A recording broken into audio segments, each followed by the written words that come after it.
A'udzubillahi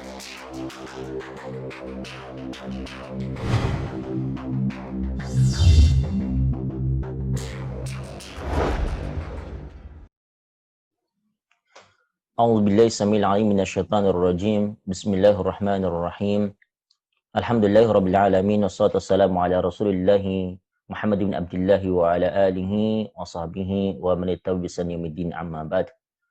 Segala puji bagi Allah Subhanahu wa taala, alhamdulillah yang kita diberikan oleh Allah Subhanahu wa taala kenikmatan, nikmat sehat, nikmat iman yang masih bisa kita rasakan sampai hari ini. Salawat dan salam kepada baginda Nabi Allah Muhammad sallallahu alaihi wasallam. Rekan-rekan sekalian, pada kesempatan kali ini kita akan membahas terkait tentang fiqh muamalah, yaitu pada pertemuan pertama pengantar fiqh muamalah. Ini adalah outline yang akan kita pelajari pada sesi ini. Insyaallah kita akan detailkan satu persatu. Baik dari pengertian dan ruang lingkup fikih muamalah dalam sistem ekonomi Islam, kedudukan fikih uqud dalam fikih muamalah, hal-hal yang terlarang dalam transaksi keuangan Islam. Terus kita akan sedikit bicara terkait tentang konsep harta dalam Islam, konsep kepemilikan dalam Islam, dan yang terakhir adalah etika dalam transaksi bisnis Islam. Perlu diketahui sebelum kita menjelaskan lebih jauh terkait tentang materi kita pada kesempatan kali ini, maka kita hendaknya lebih baik untuk melihat kerangka atau haikal secara umum, cakupan ajaran Islam. Dalam cakupan ajaran Islam, para ulama kita membagi atau mendefinisikan dari 3 aspek.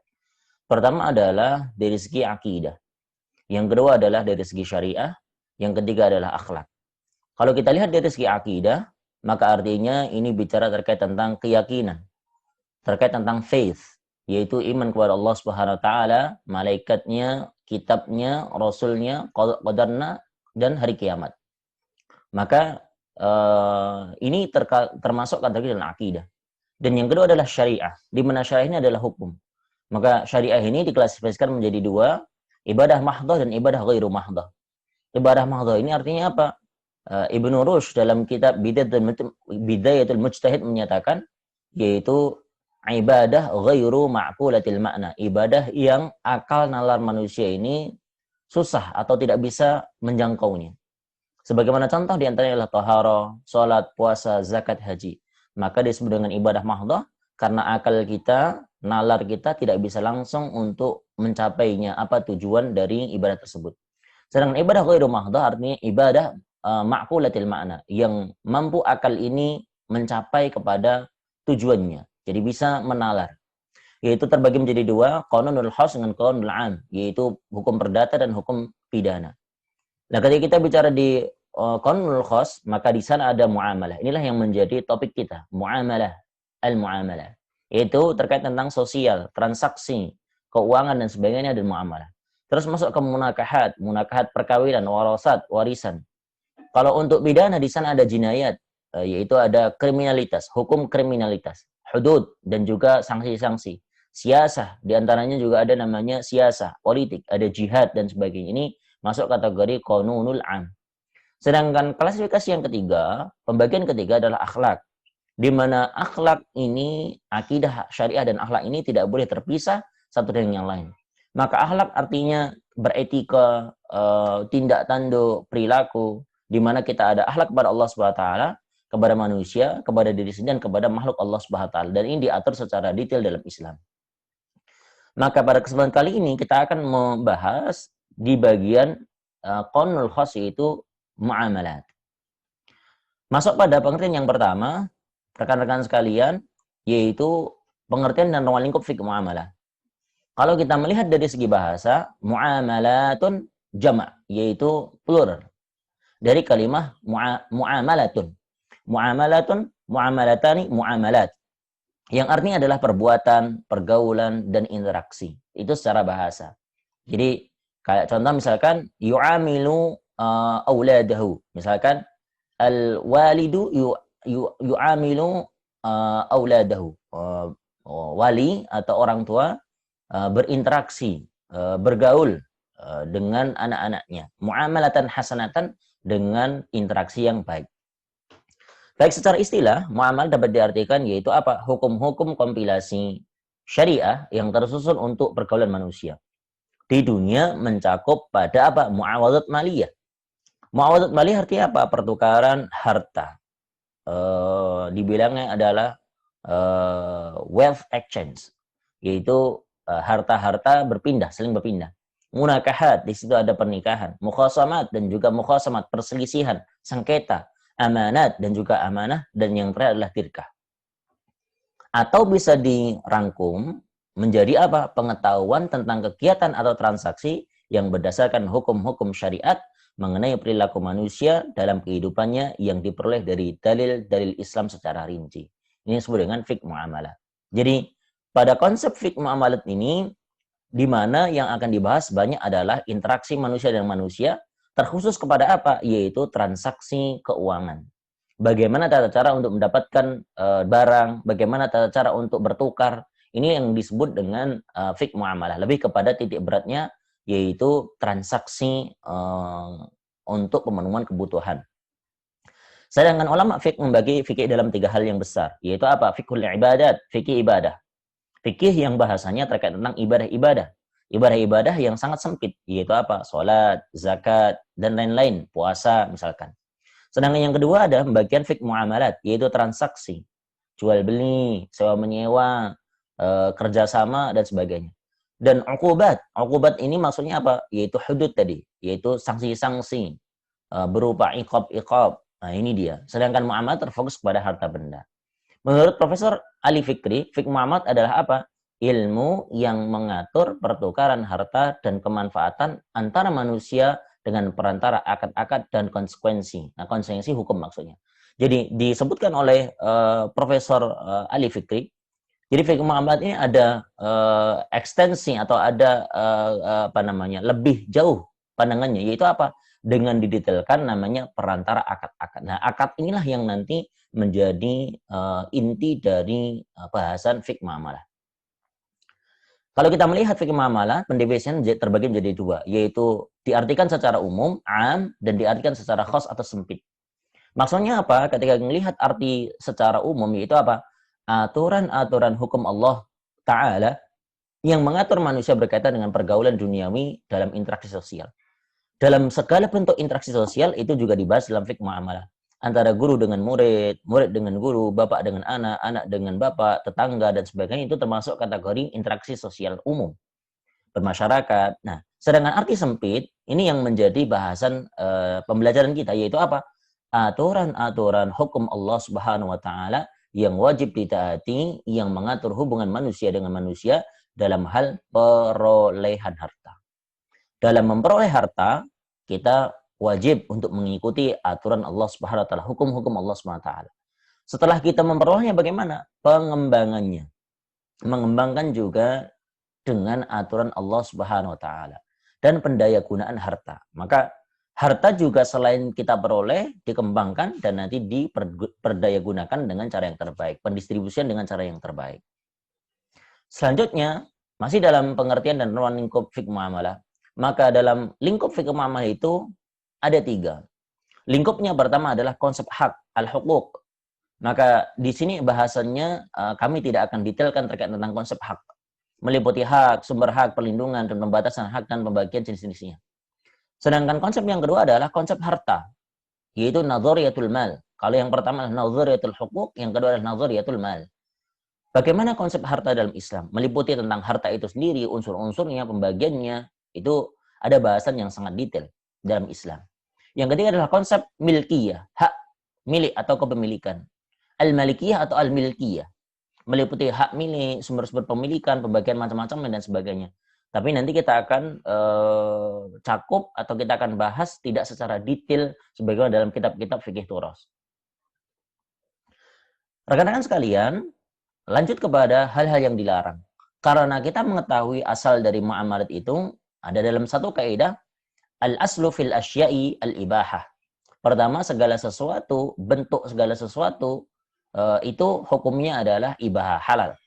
Dan ini, kaidah ini akan diturunkan dalam kaidah kita melakukan transaksi. Maka muncul kaidah al-aslu fil muamalat al-ibahah.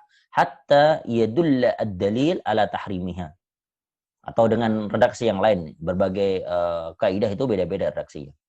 Nah gini, asal dari muamalat, asal dari transaksi Islam, transaksi bisnis, keuangan Islam, itu asalnya adalah halal.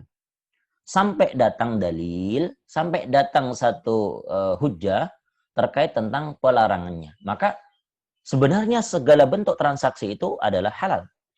Tapi ketika kita melihat ada dalil pelarangannya, maka kita harus stop, berhenti. Maka sebenarnya cakupan dari muamalah itu luas sekali. Yang luasnya itu maksudnya apa? Yaitu semuanya halal. Kecuali ada poin-poin terminal-terminal yang itulah yang haram. Makanya yang kita banyak pelajari atau yang harus kita benar-benar detailkan sekali adalah kita wajib untuk mengetahui hal-hal yang haram. Yang nantinya kita bisa hindari di kemudian hari dalam transaksi. Apa di antaranya? Pertama adalah riba. Nah, nanti materi-materi ini insya Allah akan kita jelaskan pada kemudian hari secara detail. Riba. Nah, riba di sini tentunya tambahan, mengambil tambahan dengan cara yang batil. Dengan tanpa ada namanya iwat, kompensasi. Maka riba di sini tambahan-tambahan yang melanggar syariat. Makanya disebutkan dalam Al-Baqarah 275 itu disebutkan wa ahallallahu al-bai'a wa harramar riba. Maka disandingkan jual beli dihalalkan oleh Allah Subhanahu wa taala dan diharamkannya riba oleh Allah Subhanahu wa taala. Ini dia. Orang-orang menganggap riba ini sama kayak seperti jual beli, padahal tidak. Padahal jelas sekali karena riba ini mengambil hak secara batil. Riba di sini ulama secara umum nanti membagi menjadi dua. Ada riba namanya al-buyu', ada riba namanya ad-dain. Yaitu riba yang masuk kategori transaksi jual beli, dan yang kedua adalah transaksi masuk pada hutang piutang. Kalau riba buyu' terbagi menjadi dua, yaitu riba an-nasi'ah, yang kedua adalah riba al-fadl. Riba nasi'ah artinya apa? Pertambahan terjadi dengan bertambahnya waktu ketika transaksi sudah terjadi. Maka ini harus diperhatikan. Tapi kalau sebelum transaksi terjadi, masih dalam posisi misalkan pencicilan, misalkan dicicil cara transaksinya, terus harga cicilan dengan harga cash itu berbeda, maka tidak dikategorikan riba. Tapi nanti ada bahasan terkait tentang bai'ut taqsid, yaitu jual beli cicil. Maka ini termasuk kategori riba nasi'ah. Kalau riba fadl apa? Riba yang terjadi tukar penukar ada tambahan kelebihannya. Nah, itu riba al-fadl. Nanti dijelaskan secara detail pada kemudian hari. Terus gharar, di sini ada gharar, hal yang tidak pasti. Gharar terbagi menjadi dua, gharar fahish sama gharar yasir. Yang dilarang adalah gharar fahish, gharar yang kategorinya tinggi. Maksudnya apa? Yaitu sesuatu yang tidak pasti, ketidakpastian yang terlalu tinggi, yang sampai merusak elemen-elemen dalam akad tersebut. Ini gharar namanya. Jadi misalkan barangnya kualitasnya tidak jelas, para yang melaksanakan transaksi tidak jelas. Nah, ini termasuk kategori gharar yang tinggi. Tapi gharar kalau kecil misalkan, maka masih bisa ditolerir. Yang artinya masih bisa dilaksanakan. Kayak contoh jual beli pesan, atau jual beli salam misalkan. Uangnya diserahkan di pertama, tapi barangnya nanti dimunculkan atau dikirimkan di kemudian hari. Tapi ghararnya sudah diminimalisir. Nanti kita bahas terkait tentang bai' salam juga. Maisir yaitu perjudian, maisir, gambling, spekulatif muncul di situ. Terus ada namanya ikrah, paksaan. Ada paksaan, tidak boleh ada transaksi sifatnya memaksa. Ada ikhtikar, penimbunan, berlaku monopoli. Monopoli untuk merusak harga. Ada najas ini demand palsu. Ada demand palsu. Jadi seakan-akan ada demand. Yang hari ini misalkan contoh-contohnya itu kayak jual beli like, jual beli followers dan sebagainya, atau testimoni-testimoni palsu. Ini termasuk kategori najas. Tidak boleh. Jahalah, yaitu ketidaktahuan, tadlis, penipuan, maka tidak boleh. Ghaban, mengambil keuntungan berlebihan, melebihi harga pasar yang wajar. Terus yang terakhir, combinations of contract, yaitu menggabungkan dua akad, yang akad ini saling kontradiksi, yang akhirnya nanti muncul kategori ghararnya di situ. Maka kita masuk pada konsep yang pertama, terkait tentang harta. Apa sih harta itu? Nah, rekan-rekan sekalian, al-mal adalah segala sesuatu yang dihasilkan. Jadi, Yang disebut dengan al-mal itu dibilangnya adalah segala sesuatu yang dihasilkan. Ma'iqtana, terus apa? Yang diperoleh, yahuzuhu, yang juga diperoleh oleh siapa? Al-insan, manusia, dengan pekerjaan baik berupa benda atau kemanfaatan. Jadi harta secara umum diartikan, maksud dari sini adalah apa? Segala sesuatu yang bisa dihasilkan atau dimiliki, diperoleh, dan akhirnya dari pekerjaan yang dilakukan manusia, baik benda atau kemanfaatan. Jadi ada dua bentuk klasifikasi harta itu, yang sifatnya ada benda dan ada kemanfaatan. Itu termasuk kategori harta. Seperti emas, perak, gandum, kemanfaatan barang, menunggang kuda, menunggang kendaraan, memakai pakaian, atau naungan tempat tinggal dan sebagainya. Itu termasuk kategori harta. Nah, secara istilah, harta ini didefinisikan dengan dua sudut pandang. Pertama adalah dari madhab Hanafi, madhab Hanafi atau Hanafiyah. Yang kedua adalah madhab Jumhur. Nah, dalam madhab Hanafi, ini pun terbagi menjadi dua sequence. Maksud dari madhab Hanafi apa? Segala sesuatu yang mampu dimiliki dan disimpan, serta dimanfaatkan darinya. Jadi ada dua konsekuensi, dimiliki dan disimpan. Dan akhirnya nanti bisa dimanfaatkan. Maka dari itu ada dua konsekuensi, yaitu apa? Harta harus bisa disimpan. Jadi segala sesuatu yang disebut dengan harta dari mazhab Hanafi itu harus bisa disimpan. Apabila hal maknawi seperti kesehatan, ilmu, terus kemuliaan, kecerdasan, yang maknawi yang tidak bisa disimpan, yang tidak bisa ditempatkan pada suatu tempat, itu dibilangnya bukan harta. Hal ini tidak bisa dikuasai dan akan kepemilikannya. Misalkan diantaranya sinar, matahari, oksigen, udara, itu tidak bisa untuk menjadi harta. Sedangkan yang kedua dari mazhab Hanafi, yaitu apa? Memungkinkan untuk dimanfaatkan. Jadi konsekuensi yang kedua adalah memungkinkan untuk dimanfaatkan. Kalau tidak bisa dimanfaatkan, misalkan bangkai, makanan beracun, debu, tetesan air, embun, maka ini bukan harta dalam pandangan mazhab Hanafi. Tapi nanti ada beberapa naqd, ada kritik penjelasan dari mazhab Hanafi.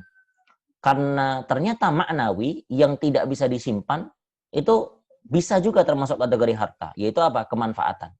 Makanya dalam mazhab Jumhur selain Hanafi, yaitu mazhab Maliki, Syafi'i, Hambali menyatakan apa? Segala sesuatu yang memiliki nilai dan melazimkan penjagaannya. Jadi segala sesuatu yang sifatnya ada nilai, nilai maliyah, nilai keuangan, nilai harta, maka dia disebut dengan harta. Maka kemanfaatan misalkan itu juga termasuk kategori nanti kategori harta. Kayak hak paten, itu termasuk kategori kecerdasan yang itu nanti menjadi harta.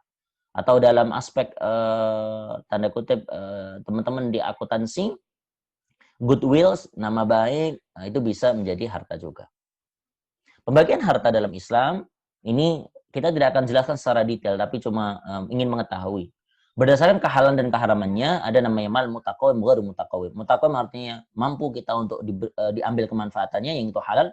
Ghair mutaqawim adalah yang haram, yang dijelaskan dalam syariat, Al-Quran dan hadis, dan keterangan ulama, ini dinyatakan ghair mutaqawim, yaitu tidak bisa diambil kemanfaatannya, artinya haram.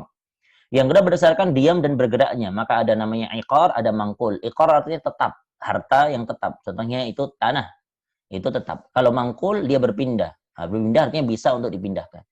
Terus yang ketiga adalah berdasarkan nilai dan sejenisnya. Kalau yang nilainya tinggi, namanya disebut dengan qimi, yaitu harta-harta yang punya nilai yang tinggi. Sedangkan yang misli itu artinya punya padanan sejenisnya.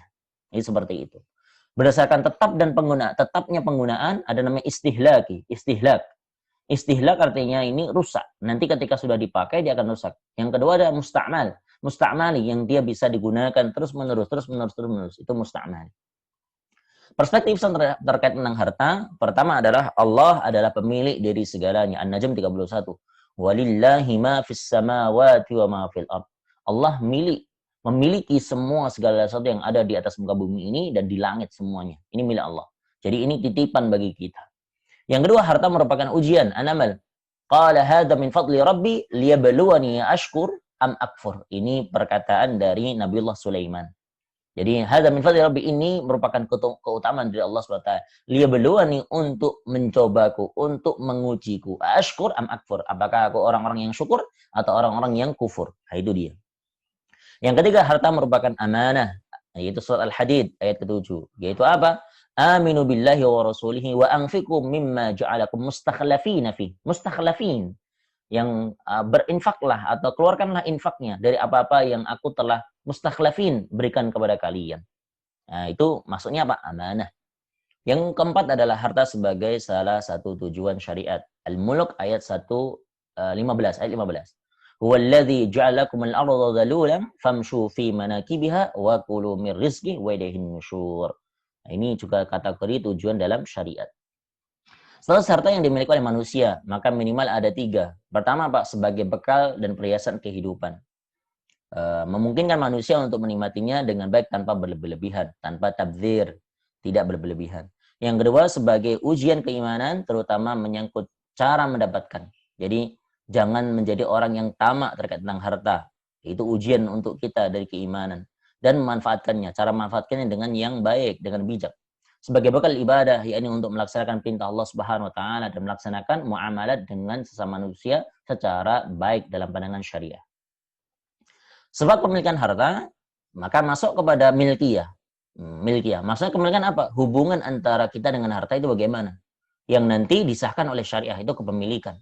Maka sebab kepemilikan itu minimal ada 3. Pertama apa? Sekedar memegang harta atau menguasai harta yang mubah yang belum ada pemiliknya, namun dengan beberapa syarat tertentu. Maka nanti kita bisa mendapatkannya dengan syarat tertentu.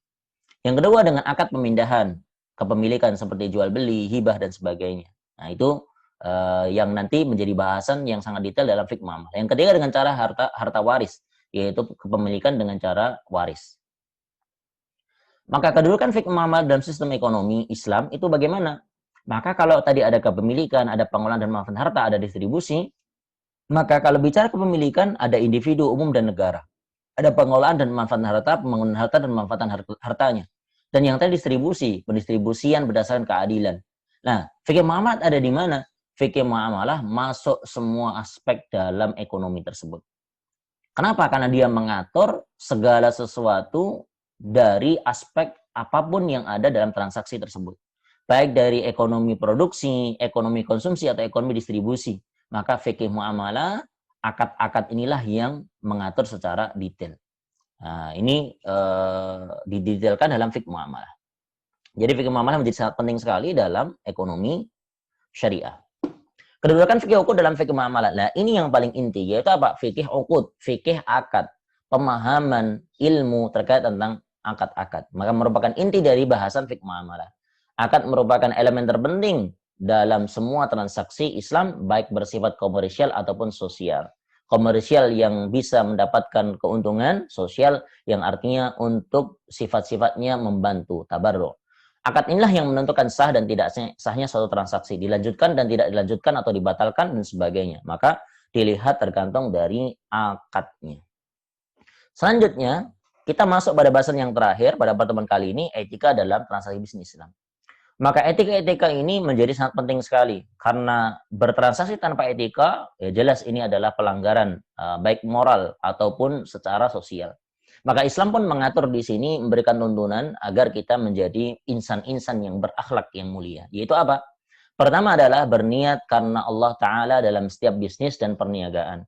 Niatkan kita untuk lillahi ta'ala. Untuk menafkahi kehidupan kita, kehidupan keluarga kita, ini yang pertama. Hanya ridha Allah SWT untuk tujuan inti. Bukan bicara terkait tentang intinya saya akan menjadi orang kaya. Tidak. Tapi mendapatkan ridhonya Allah SWT dan orang yang mampu untuk menafkahkan harta di jalan Allah SWT.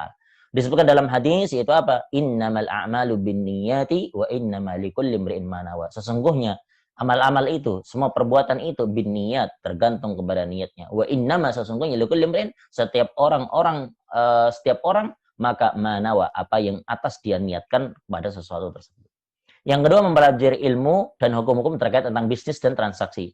Sebagaimana Umar bin Khattab menyatakan la tabi' atau la yabi' fi suqina hadza illa man qad tafaqqaha fid din. Janganlah di antara kalian menjual transaksi di pasar kami kecuali dia telah tafaqquh, dia telah faqih, dia telah paham, dia telah mempelajari akan agama ini. Kalau enggak riba, maka dia akan transaksi pada riba. Nah, yang ketiga adalah berakhlak mulia dalam setiap transaksi. Apa berakhlak mulianya? Ini dia, kita akan detailkan. Yaitu pertama, bisnis yang halal dan tidak melanggar syariah. Wajib bagi seorang muslim ketika transaksi, yaitu bisnisnya bisnis yang halal, menjauhi yang haram. Dan tidak melanggar syariah. Jangan bisnis yang sifatnya merusak manusia, bisnis yang diharamkan, bisnis judi, bisnis barang-barang yang haram, alkohol, psikotropika, dan sebagainya. Maka ini diharamkan. Maka wajib kita untuk bertransaksi pada yang halal. Yang kedua, jujur dan amanah. Sebagaimana sifatnya Rasulullah dan para anbiya, yaitu siddiq, amanah, tabligh, fatanah. Ini masuk, jujur. Jujur ini menjadi satu modal paling besar. Makanya kadang-kadang ada orang nanya, Pak, gimana sih orang mau bisnis? Jawabannya simpel, maka kamu harus jujur. Yang kedua, amanah, dapat dipercaya. Maka kita harus menjadi orang yang amanah. Ini etika dalam kita bertransaksi. Yang ketiga adalah profesional, itqan. Maka ketika orang melakukan segala sesuatu harus profesional, itqan, berlaku itqan. Melakukan segala sesuatu pada kapasitas keprofesionalitas masing-masing. Itu yang harus kita laksanakan. Yang keempat adalah kuat. Yaitu arti apa? Akal, fatonah, cerdas. Akalnya kuat dan fisiknya kuat. Maka kita menjadi orang yang kuat. Dalam cara berpikir, tidak mudah ditipu, tidak mendolimi orang, maka harus kuat. Ini disebutkan qawiyul amin. Yang kelima, tidak mengambil keuntungan berlebih, ghaban. Nah, ini ghaban tidak boleh. Harga pasar dimainkan dan akhirnya mengambil keuntungan berlebihan dari harga pasar tersebut. F, tidak, atau yang keenam, tidak bersumpah dalam berniaga. Jangan menyebutkan sumpah-sumpah, wallahi, wallahi. Biarpun misalkan kita mendapatkan produk yang terbaik di tempat kita, wallahi ini yang terbaik di tempat ini. Tidak boleh melakukan sumpah-sumpah. Kenapa? Sumpah ini akan mengambil keberkahan dari setiap transaksi. Selanjutnya, memberikan kemudahan, kelonggaran, toleransi. Jangan ketat-ketat dalam bertransaksi. Baik penjual atau pembeli. Maksudnya seperti apa? Misalkan ada kain 2 meter lebih 20 cm. Kita mau beli 2 meter. Yang 20 cm bagaimana? Ya, kita sebagai pembeli harus bertoleransi, kelonggaran. Oke, saya beli saja. Seperti itu. Misalkan ada kembalian atau bagaimana, maka dimudahkan. Jangan malah dipersulit. Ada kemudahan atau dilonggarkan itu. Selanjutnya, menunaikan hak dengan baik. Maka aufu bil uqud, hak-haknya, janji-janjinya, ketepatannya harus ditepati. Menepati janji, ya. Janji-janji harus ditepati. Ingin dikirim hari ini dan sebagainya itu harus ditepati janjinya. Selanjutnya, mencatat segala bentuk transaksi terlebih hutang. Apapun jenis transaksinya, dalam Islam itu dicatat, terlebih lagi hutang. Makanya ada namanya akuntansi syariah. Itu didetailkan secara detail. Bagaimana caranya untuk mencatat satu persatu. Dan selanjutnya memperbanyak sedekah. Kenapa? Karena nanti ditakutkan ada hal-hal yang kita lalai dalam transaksi. Maka sedekah ini untuk mensucikan apa-apa yang kita dapatkan. Yang nanti akhirnya itu bisa bersih. Karena kita tidak tahu mana yang lalai, mana yang tidak. Ada keterangan palsu atau keterangan yang tidak pas dan sebagainya dari barang kita. Maka dibersihkan dengan sedekah. Yang terakhir apa? Loyal terhadap kemaslahatan umat Islam. Maka kalau kita bertransaksi harus loyal sekali dengan kemaslahatan umat Islam. Saya kira seperti itu. Nanti kita akan detailkan lagi tanya jawab yang ada di kelas. Mohon maaf atas kesalahan. Semoga Allah SWT berikan kesehatan dan dimudahkan dalam memahami materi kita. Aku qouli hadza, subhanakallah bihamdika, asyhadu an la ilaha illa anta, nastaghfiruka wa atubu ilaik. Wassalamualaikum warahmatullahi wabarakatuh.